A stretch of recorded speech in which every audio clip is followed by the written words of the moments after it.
Hello my dear students, we are back with the chapter nutrition. Okay, তো আজকে আমরা class 9 একটা খুব ফান্ডামেন্টাল চ্যাপ্টার যেটাকে নিউট্রিশন, যেটা না পড়লে আমরা একটা খুব ইম্পর্টেন্ট সিস্টেমের চ্যাপ্টার ডাইজেস্টিভ সিস্টেমে ঢুকতে পারবো না, সেইটা ডিসকাস করব। দেখো একটু বলে নিই তোমাদের নিউট্রিশন বিষয়টা কি। আমাদের বডিতে প্রচুর ইনঅর্গ্যানিক এবং অর্গ্যানিক কিছু কেমিক্যাল কম্পাউন্ডস আমাদের বডিতে দরকার হয় নর্মাল গ্রোথ এবং ডেভেলপমেন্ট করবার জন্যে। এই অর্গ্যানিক এবং ইনঅর্গ্যানিক কেমিক্যাল কম্পাউন্ডসগুলো সবসময় সাপ্লাই মেনটেন করতে হয়। সেটা আমরা কীভাবে করি, সেটা আমরা রিসিভ করি বিভিন্ন রকম ফুড সোর্সেসের মাধ্যমে। তাহলে যদি আমাদের কেউ বলে হোয়াট ইজ নিউট্রিশন, আমরা খুব সুন্দর করে বলতে পারি যে nutrition refers to the supply of essential organic and inorganic chemical compounds called nutrients to the body which is received from different food sources. এই যে বিভিন্ন কেমিক্যাল কম্পাউন্ডস, যেটা কি অর্গ্যানিক হতে পারে বা ইনঅর্গ্যানিক হতে পারে, এই কেমিক্যাল কম্পাউন্ডসগুলোকে আমরা বলে থাকি নিউট্রিয়েন্টস।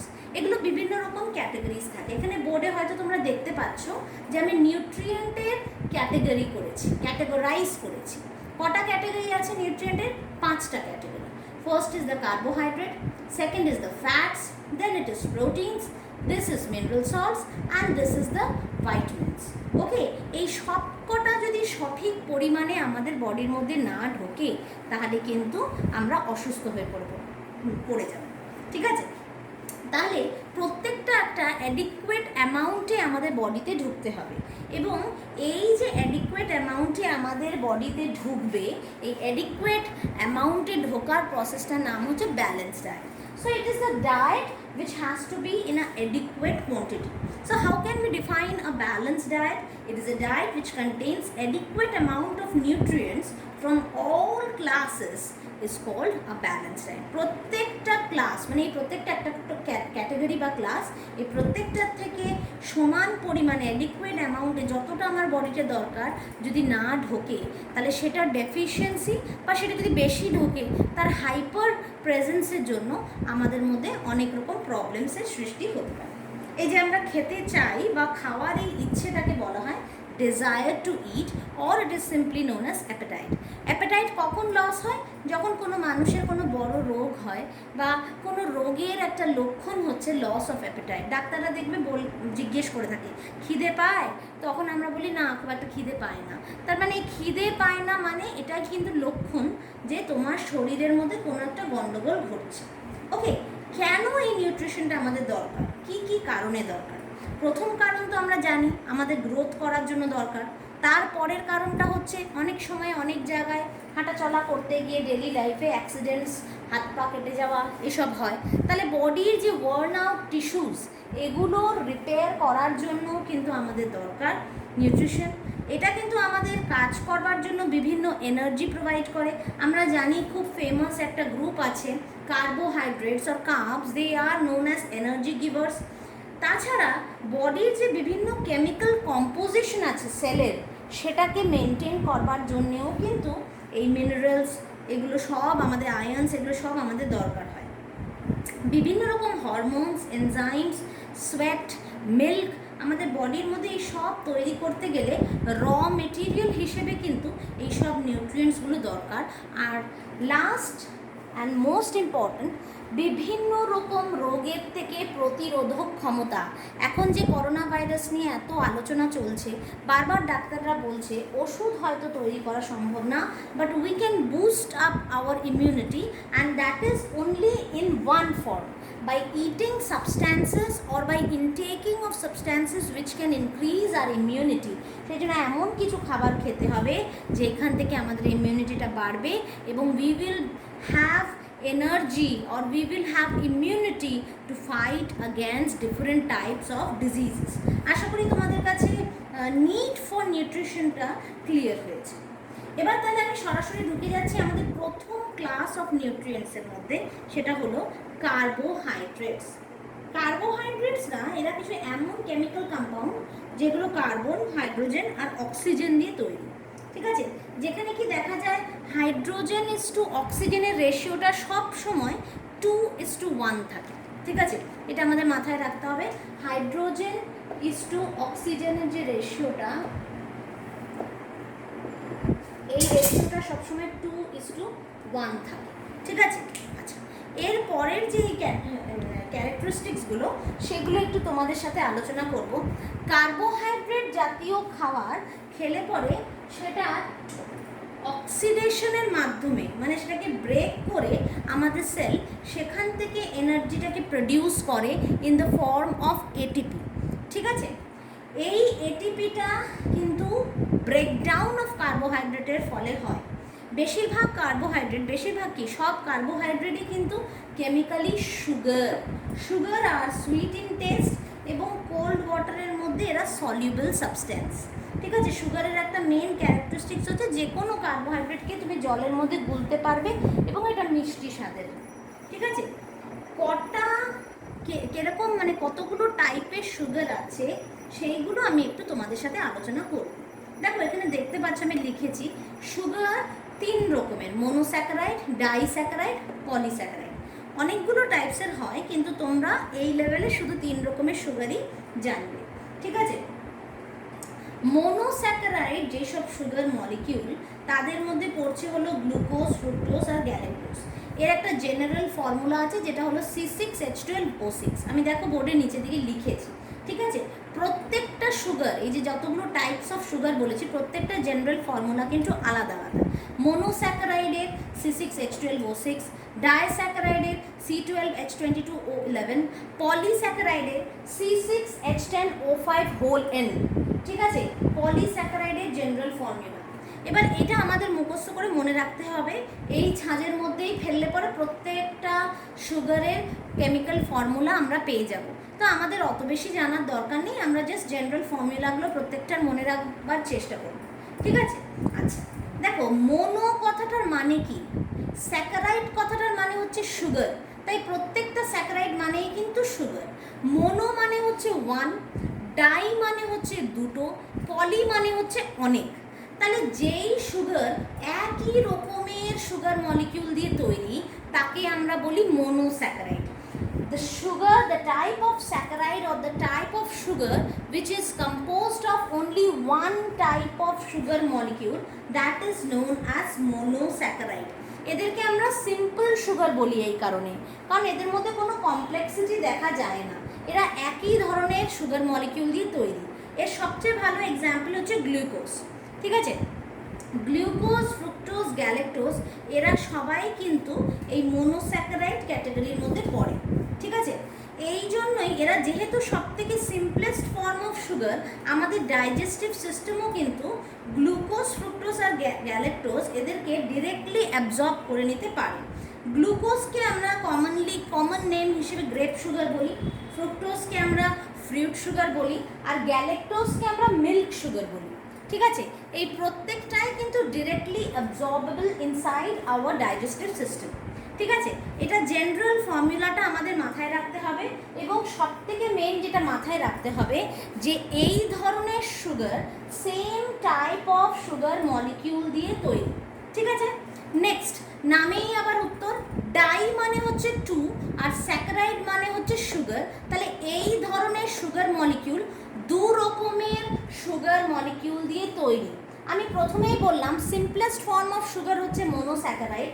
তাহলে গ্লুকোজ যদি সিম্পল সুগার হয়, তাহলে একটা গ্লুকোজের সাথে যদি আমরা আরেকটা গ্লুকোজকে জয়েন করে দিই তাহলেই কিন্তু আমরা ডাইস্যাকারাইড পেয়ে যাব। তাহলে ডাইস্যাকারাইড মোনোস্যাকারাইডের থেকে আর একটু বেশি কমপ্লেক্স, কিন্তু খুব বেশিও না। 2 রকমের মোনোস্যাকারাইড মিলে একটা ডাইস্যাকারাইড তৈরি করে, সেই জন্য আমরা এটাকে ডাবল সুগার বলি, ঠিক আছে। ধরো সুক্রোজ বলে একটা ডাইস্যাকারাইডের এক্সাম্পল আছে। সুক্রোজ কি দিয়ে তৈরি জানো? গ্লুকোজ প্লাস ফ্রুক্টোজ দিয়ে। ফ্রুক্টোজও একটা মনোস্যাকারাইড, গ্লুকোজও একটা মনোস্যাকারাইড।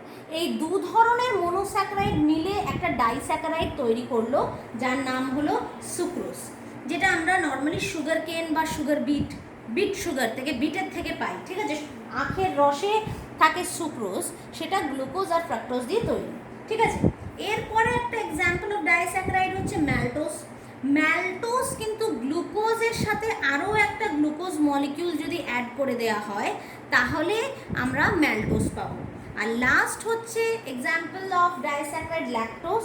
গ্লুকোজের সাথে যদি আমরা গ্যালাক্টোজ, যেটা কি আরও একটা মনোস্যাকারাইড, সেটাকে অ্যাটাচ করি, তাহলে কিন্তু আমরা ল্যাকটোজ পাবো।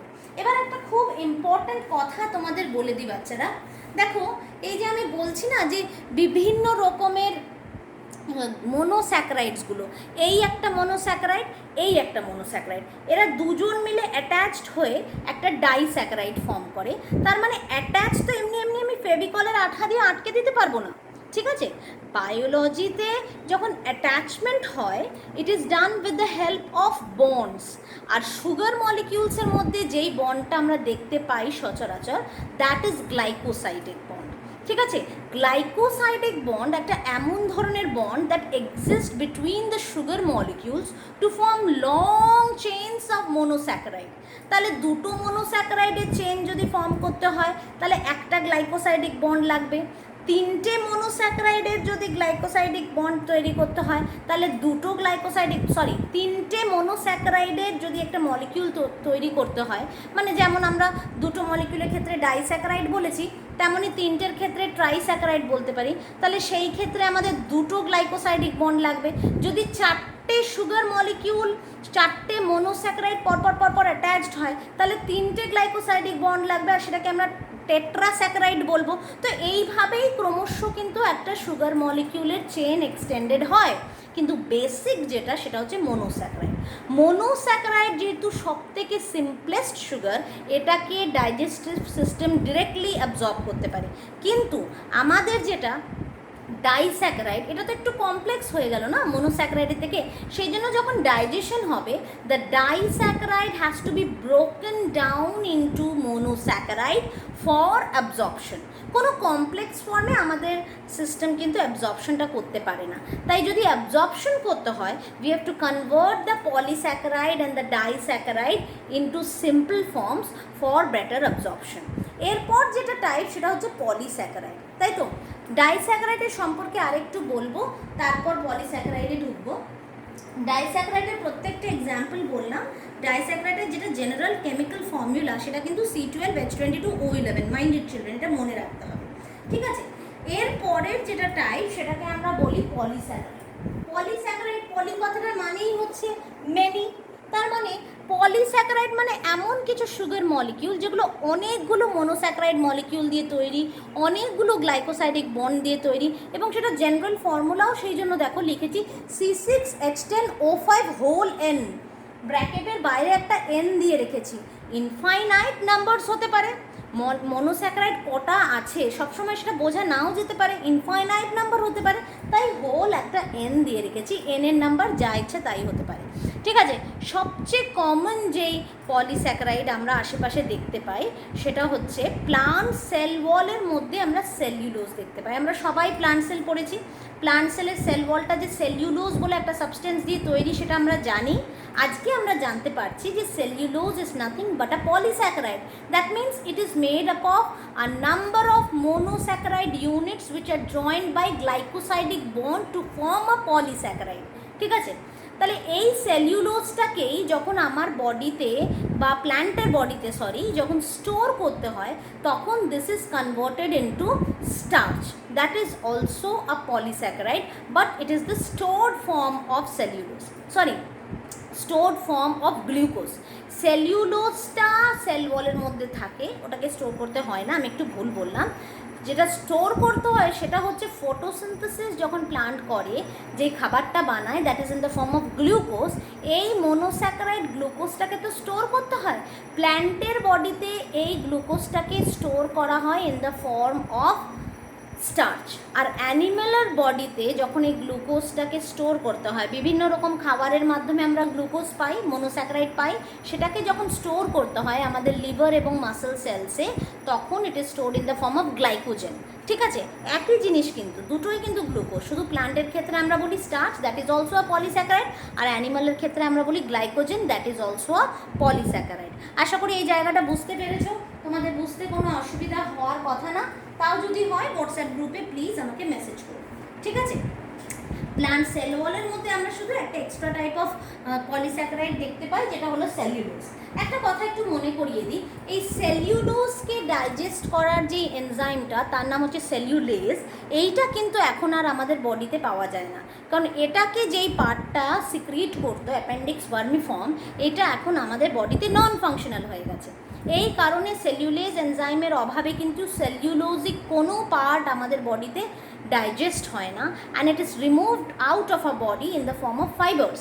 ঠিক আছে, ফাইবারের রূপে এটাকে বার করে দেওয়া হয়। তা একটা ভালো কাজই করে এটা, সেটা হচ্ছে ইট অ্যাক্টস অ্যাজ এ রাফেজ। রাফেজ হচ্ছে এমন কিছু সাবস্ট্যান্সেস, এমন কিছু fibrous substances or plant parts যেগুলো আমাদের বডিতে ডাইজেস্টেড হয় না, আর এই কারণে কিন্তু এরা আমাদের পুরো ডাইজেস্টিভ সিস্টেমটাকে ঝাড় দেওয়ার কাজ করে, পরিষ্কার করে দেয়। ধরো তুমি মাংস খেলে, সেটা তো ডাইজেস্ট হতে অনেক সময় লাগবে, তো তার পিছনে যদি রাফেজ থাকে, ওকে ঠেলা দিয়ে দিয়ে তাড়াতাড়ি ডাইজেস্ট করে যতটুকু ডাইজেস্ট হলো বাদ বাকিটাকে পুশ আউট করে স্টুলের সাথে বার করে দেবে।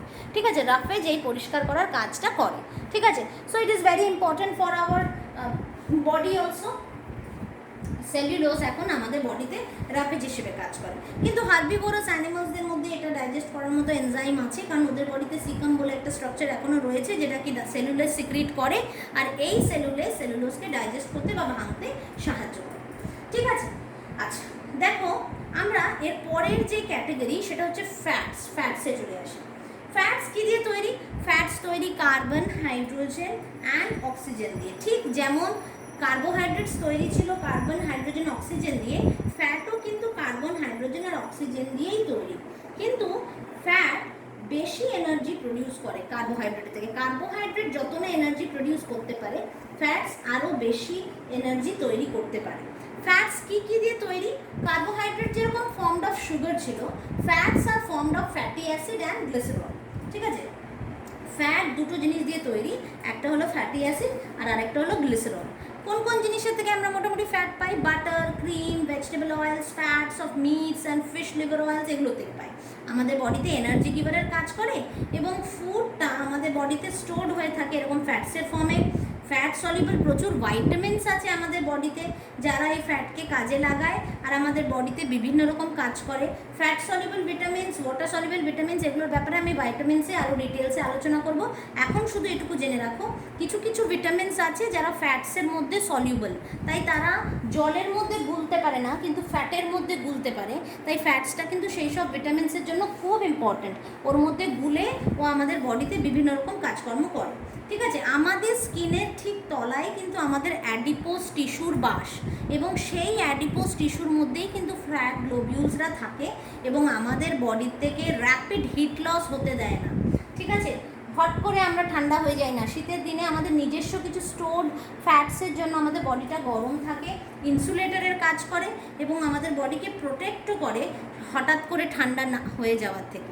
ঠিক আছে, ঠান্ডা লাগতে দেয় না সহজে। আচ্ছা, নেক্সট যে ক্যাটাগরিটা, এটাকে বলা হয় প্রোটিনস। প্রোটিন একটু লার্জার কেমিক্যাল মলিকিউল, বেশ বড় কেমিক্যাল মলিকিউল, ম্যাক্রো মলিকিউল আমরা বলি। প্রোটিনের বিষয়ে বোঝানোর আগে একটুখানি কিছু কথা বলবো তোমাদের। প্রোটিন আমি বলছি ম্যাক্রো মলিকিউল, প্রোটিনকে আমি বলছি ম্যাক্রো মলিকিউল। কেন বলছি? কারণ প্রোটিন যেই ছোট ছোট জিনিস দিয়ে তৈরি, তাদের আমরা বলি অ্যামাইনো অ্যাসিড। ঠিক যেমন কার্বোহাইড্রেট মনোস্যাকারাইড, ডাইস্যাকারাইড, পলিস্যাকারাইড দিয়ে তৈরি, ঠিক তেমনই কিন্তু প্রোটিন তৈরি হচ্ছে অ্যামাইনো অ্যাসিড দিয়ে। এই একটা অ্যামাইনো অ্যাসিড, এই একটা অ্যামাইনো অ্যাসিড, এরা দুজন যখন একটা চেন ফর্ম করবে, তখন আমরা এটাকে ডাইপেপটাইড বলবো। আর এই ডাইপেপটাইড বলার পিছনে কারণ হচ্ছে এদের মধ্যে থাকা এই বন্ডটা। প্রোটিনদের মধ্যে যেই বন্ডটা দেখা যায় তাকে আমরা বলি পেপটাইড বন্ড। তাহলে দুটো অ্যামাইনো অ্যাসিড মলিকিউল অ্যাটাচ হবে কোন বন্ডের মাধ্যমে? প্রশ্ন আসতে পারে, it will be the peptide bond. আবার যদি বলা হয় দুটো সুগার মলিকিউল কোন বন্ডের মাধ্যমে আটকাবে, তখন হবে গ্লাইকোসাইডিক বন্ড। এই দুটো কিন্তু তোমাদের মাথায় রাখতে হবে। ঠিক আছে, সব কিছু বইতে দেওয়া থাকে না, কিছু জিনিস বুঝতে গেলে শিখতে হয়, জানতে হয়, সেটাই হলো এই গ্লাইকোসাইডিক আর পেপটাইড বন্ড। ঠিক আছে, তাহলে প্রোটিন যেই সব ছোট ছোট ইউনিটস দিয়ে তৈরি, তাদেরকে বলা হয় অ্যামাইনো অ্যাসিড। একটা হলো মোনো অ্যামাইনো অ্যাসিড, দুটো হলো ডাইপেপটাইড, তিনটে হলো ট্রাইপেপটাইড, চারটে হলো টেট্রাপেপটাইড, এরকম করে লম্বা চেন অফ পেপটাইডস তৈরি হয়, তাকে পলিপেপটাইড বলা হয়। এই পলিপেপটাইড চেন যখন আরও মুড়ে মারে অনেক বড় একটা স্ট্রাকচার, বেশ উলের একটা গোল্লা যেরকম হয়, উলের গোল্লা ওরকম একটা বড় প্যাঁচানো স্ট্রাকচার তৈরি করে, তাকে আমরা বলি প্রোটিন। তাহলে বুঝতে পারছো বাচ্চারা কেন প্রোটিনকে ম্যাক্রোমলিকিউল বলা হয়, এই কারণেই বলা হয়।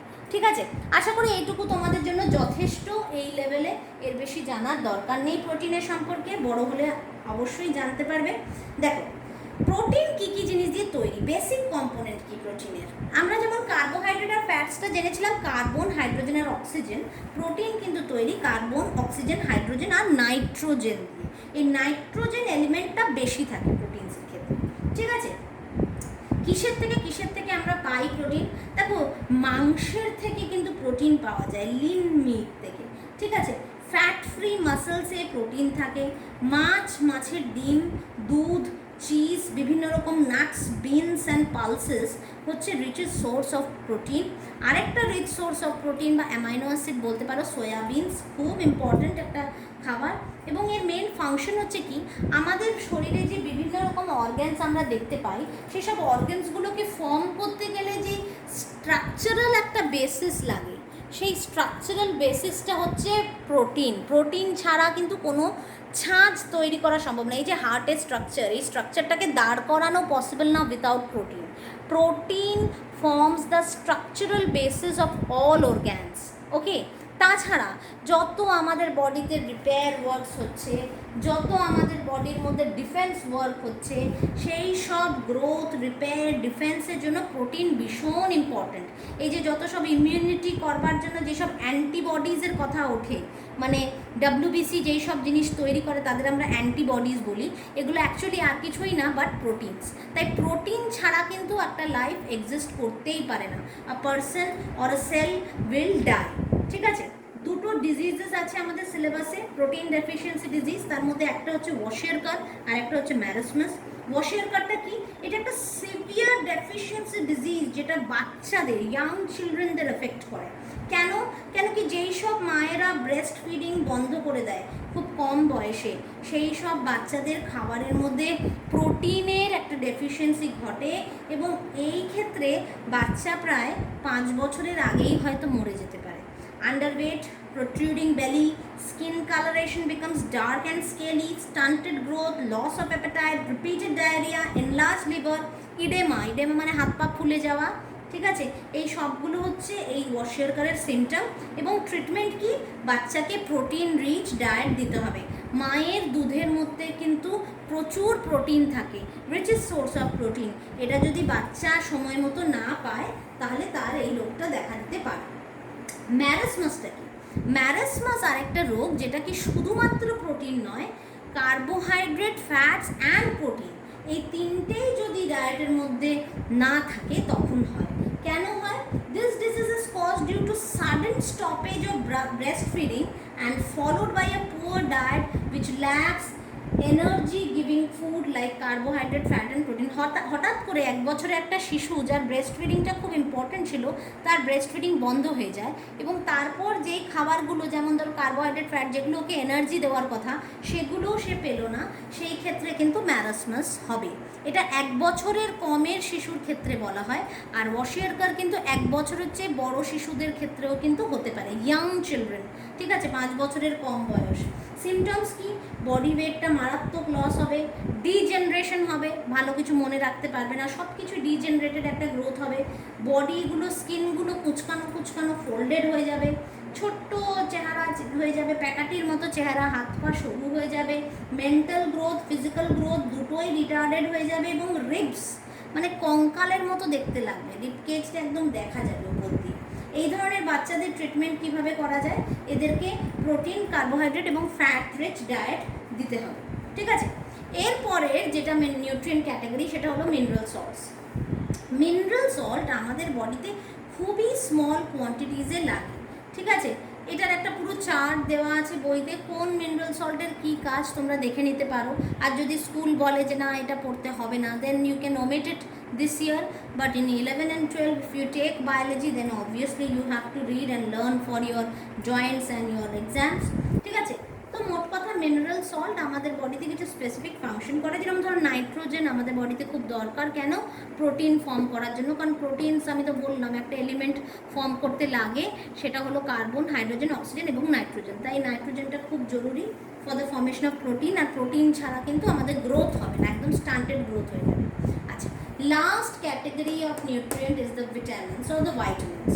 ভাইটামিনসকে আমরা chemical substance which act as catalyst in essential chemical changes in the body to maintain a healthy body বলে থাকি।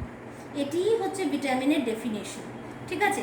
এই ডেফিনেশন বলছে যে এরা এমন কিছু সাবস্টেন্সেস যারা ক্যাটালিস্টের কাজ করে, বিভিন্ন রকম কেমিক্যাল চেঞ্জেস যেগুলো আমাদের বডির মধ্যে হয় আমাদের বডিকে হেলদি বানানোর জন্য সেগুলোতে ক্যাটালিস্টের কাজ করে। এরা মোটামুটি দু রকমের হয়, একটা ফ্যাট সলিউবল আর একটা ওয়াটার সলিউবল। ফ্যাট সলিউবল যেগুলো ভাইটামিনস, এগুলোকে আমরা বডির মধ্যে বেশিক্ষণ সময় অবধি স্টোর করে রেখে দিতে পারি, কারণ আমাদের যে লিভার অ্যান্ড মাসেল সেলস আছে তার মধ্যে প্রচুর ফ্যাট স্টোর হয়, তাই সেটার মাধ্যমে ওই ফ্যাটসগুলোর মধ্যে আমরা এগুলোকে স্টোর করে রাখতে পারি। কিন্তু যেগুলো ওয়াটার সলিউবল এগুলোকে বেশিক্ষণ আটকে রাখা যায় না, যেমন ধরো ভিটামিন বি আর সি কমপ্লেক্স, এটা হচ্ছে ওয়াটার সলিউবল, এদেরকে আমরা বেশিক্ষণ আটকে রাখতে পারি না। সেই জন্য যখন মানুষের টয়লেট করে, টয়লেটের ইউরিনের সাথে সাথে ভিটামিন সি কিন্তু বেরিয়ে যায়, ঠিক আছে। কিন্তু ভিটামিন এ, ডি, ই, কে এরা হচ্ছে সব ফ্যাট সলিউবল ভাইটামিনস, ঠিক আছে। প্রলং স্টোরেজ করে রাখলেও সেটা কোনো কার্যকারী হবে না, আবার যদি একেবারে আমাদের বডিতে না থাকে তাহলেও কার্যকারী হবে না। বেশি দিন স্টোর করে রাখলে বা কোনো মানুষের যদি বেশি ভাইটামিন ইনটেক হয়ে যায়, সেই ক্ষেত্রেও it will lead to hyper vitaminosis, যার জন্য অনেক রকম সমস্যা হতে পারে, ঠিক আছে। তো মোটামুটি আশা করি এই জায়গাগুলো আমি একটু একটু করে বোঝাতে পেরেছি তোমাদের। তো মোটামুটি আমি তোমাদের নোটসটা পাঠিয়ে দেবো, আশা করি তোমরা বুঝতে পারবে। একটা কথা যেটা এই সবের মধ্যে বলতে ভুলে গেলাম, সেটা হচ্ছে এনজাইমস কাকে বলে। দেখো এনজাইমস কাকে বলে আমরা ডাইজেস্টিভ সিস্টেমেই ভালোভাবে শিখবো, তাও বলে রাখছি। এই যে প্রোটিনস যেটা দেখলে ক্যাটেগরি, এনজাইমস হচ্ছে এই প্রোটিনস দিয়ে তৈরি, এরা আমাদের বডির বায়ো ক্যাটালিস্টের কাজ করে। বায়ো ক্যাটালিস্ট মানে কি, আমাদের বডিতে যে বিভিন্ন রকমের রিয়াকশনসগুলো হয় তার মধ্যে ক্যাটালাইসিস করে। ক্যাটালাইসিস মানে কি, ক্যাটালিস্ট হচ্ছে একটা এমন সাবস্টেন্স যে নিজে রিয়াকশনটা করবে না, কিন্তু ও রিয়াকশনটাকে ফরওয়ার্ড বা ব্যাকওয়ার্ড করতে পারে, ঠিক আছে। তাই বায়ো ক্যাটালিস্টের কাজ করে। এটা ডিটেলস আলোচনা আমি ডাইজেস্টিভে আবার করব, ঠিক আছে। আশা করি তোমাদের বোঝা গেছে, এটুকু কনসেপ্ট তোমাদের ক্লিয়ার হয়েছে। So thank you. আর যদি কোনো জায়গায় সমস্যা থাকে হোয়াটসঅ্যাপ গ্রুপ রইল, অবশ্যই ভিডিওটা শোনার পর হোয়াটসঅ্যাপ গ্রুপে আমাকে ডাউটটা জিজ্ঞেস করো, ঠিক আছে।